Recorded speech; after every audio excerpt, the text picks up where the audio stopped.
سلامونه امید کوم چې تاسو ټول به ښه ټیک ټاک وي ښایسته جوړاستئ. زه خپلم ښه یم، مصروفیت زیات و، د نه څو ورځو نه ورکه وم که چا نوټ کړي وي. څه ویلوګینګ مې نه راتلو چې زاړه ویلوګینګ همغه چلیدو. اصل کې زه تللی وم پېښور ته، زما یو ډېر ضروري کار و، هغې پسې لاړم او چې بیا هغه ما نیمټاو کو، کور کې میلمانه و. بیا زه راغلم او میلمانه و کور کې، نو بیا میلمنو سره هم زندګي ډېره مصروفه شي او یو خو چې کله چېرته لاړ شي راشي نو ستا به هغه شانتې په کار کې بیا زړه نه لګي، هغه شانتې دهان یې نه ورځي. کله کله بس انسان باندې داسې کیفیت هم راځي که په کور کې وي چې د هغه اړوسک کار ته زړه نه غواړي. دغه شانتې موږ سره هم کېږي، ځکه چې موږ هم د دې خټې نه جوړ شوي د غوښې انسانان یو، جوړ شوي خټې نه یو خو یو د غوښې.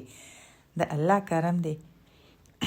بس دا سامان راغلو، مایل چې زه پیله دا سامان کېدم فریج کې، دا سنبال کمه چې کومه ورځ باندې ګروسري راځي لکه د کچن سامان سودا، هغه ورځ دومره زیات کاری کنه. دا خو اډې ورکوټې غونته کې نه هونه کې برابر سامان رالو، یا چې بود بازار نه سبزیانې راشي. مخکې خو به زه ډېره تلم بود بازار نه، به ما سبزي راغسته، اوس نه رالم. او دا لږه شانتې ګروسري کشرخان وروړه، دا واړه واړه سامانونه چې دا مال کشرخان سودا کوي، چې مطلب کومه ختمه شوي لا میاش پکې پاتې نو هغه په منډه لاړ شي ما ته دا راواخلي. دا شکر دی چې دا کشرخان په هر څه پوهي.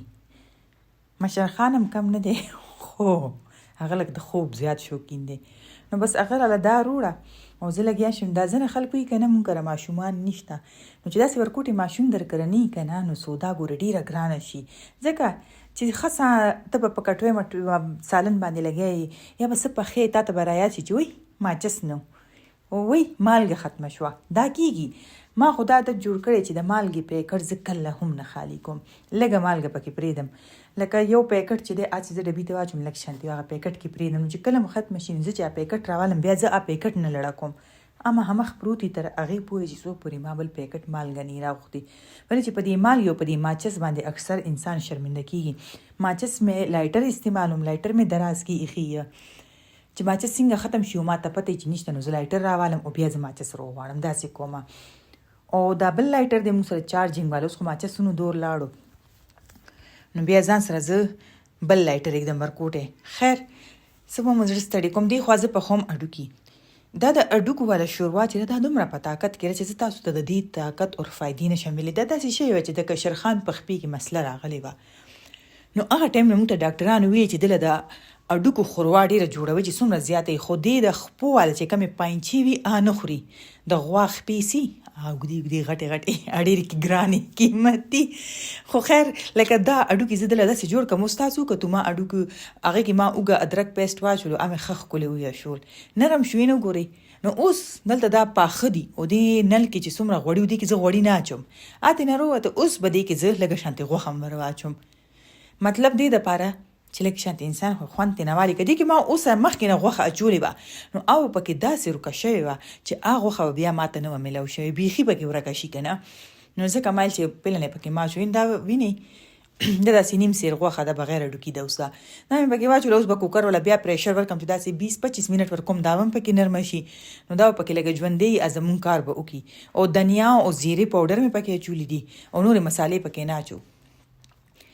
او دې کې چې کم ذایقه وي لکه ساده و د کې سیمپل و د کې کار زدا کوم، خو ذایقې کې دا بې مثاله او طاقت کې ملا جواب دومره دغې وي فایده ده. نو بس دا اوس دلته کې غوښه چې دا تیار شي او دې سره موږ څه کوو، دې سره موږ د تنور نه نان راغواړو. موږ کور کې روټۍ نه پخوو، چې کومه ورځ دا موږ جوړو که نه نو موږ به دې سره بانه روټۍ راغواړو، ځکه چې روټۍ به موږ ماته کو او د پاسه پې واچو. دا یې وګورئ دلته اوس دا پاخه شو سم ښه ښکلې، هغه غوښه مې هم پکې ویشوله. نو بس هر انسان له بیل ورکوم، په یو خانه کې به هم نه راګډېږي، دا لاسونه به پکې ډېر نه وښئ چې څوک 2 روټۍ خوري څوک 1 روټۍ خوري. او چې بیا د دې ښوروا پاتې شي نو هغې کې زه څه کوم، هغې کې زه بیا چې وریجو تړکه مړکه تیاره کړم نو هغې ته واچوم، که دال پخوم به یې دال ته واچوم، ښوروا به یې ردي کوئ نه. بله خو که تاسو دا ټرای کو نو دا دومره مزېدار لګي که نه چې تاسو یې په خوند پوه شئ. بس دا تور مرچکې پې اچوئ او خورئ یې. ښه د دې چې کومه ښوروا پاتې شي که نه پاتې یي پکې خامخا نو هغه بیا زه ردي کوم نه، هغه زه یا وریجې چې پخوم هغې کې واچوم، او کنی به دال پخوئ هغې کې واچوئ. او د دې ښوروا چې سهار پورې تاسو ګورئ هغې نه به جیلي جوړه شوي داسې جم شوي وي. نو بس بیا مې ځان له چای پخه کړه ولې چې ټایم د ماښامي کېدو کې دی ورځ شوه تېره دا د ورځې سیسټم او شپې له به بیا بندوبست کوو. زموږ خو بس دا زندګي ده. ما وی چې کم خوش قسمت زما په رنګ بچای انجوای کوي چې کم په خواري راغلی دا به داسې ګاډي صفا کوي. مې تلم باران راځي بارانونه دي مه صفا کوئ دا ګاډی. وی نه صفا کومې څه کار مې دی. ما ښه ډېر ضروري کار وی نو په مخه موخه چې ونه ګوري ونه وی بچې ښه ته داسې خبرې کې.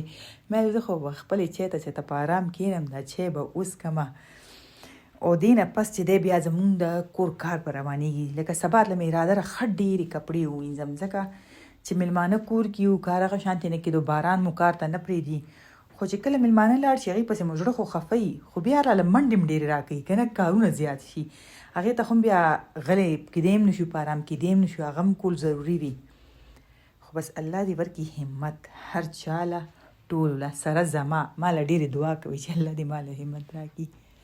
ورکوټه غوندې کې ویلوګ مې دله جوړ کو ځکه چې دته مې سټارټ کې وویل چې کار کولو ته مې ګورې زړه نه کېږي چې زړه مې نه کېږي نو نه یې کوم خو که نه یې کوم پته راته ولګي وروستو پاتې شوي کار راله. که ویلوګ مو خوښ شوي خو فیملی سره یې شیر کوئ میلاویږو به بیا نیکسټ ویلوګ کې بل ویلوګ به دله جوړومه او رښتیا انشاءالله کوشش کوم چې سبا له دله زه د حلیم د لیم ریسیپي درکم تاسو له. دا ماله چا دغه کړی و کمنټ چې دا جوړ کړم انشاءالله اسانې طریقې سره به درخیم. ګورئ ما تاسو له دوه درې طریقو باندې ریسیپیانې ښیلي دي او د غونځاخو ریسیپي مې هم د ښیلې ده لاندې پروت دي. تاسو چې کوم شی لټوئ ما جوړ کړي لاندې پکې چیک کوئ.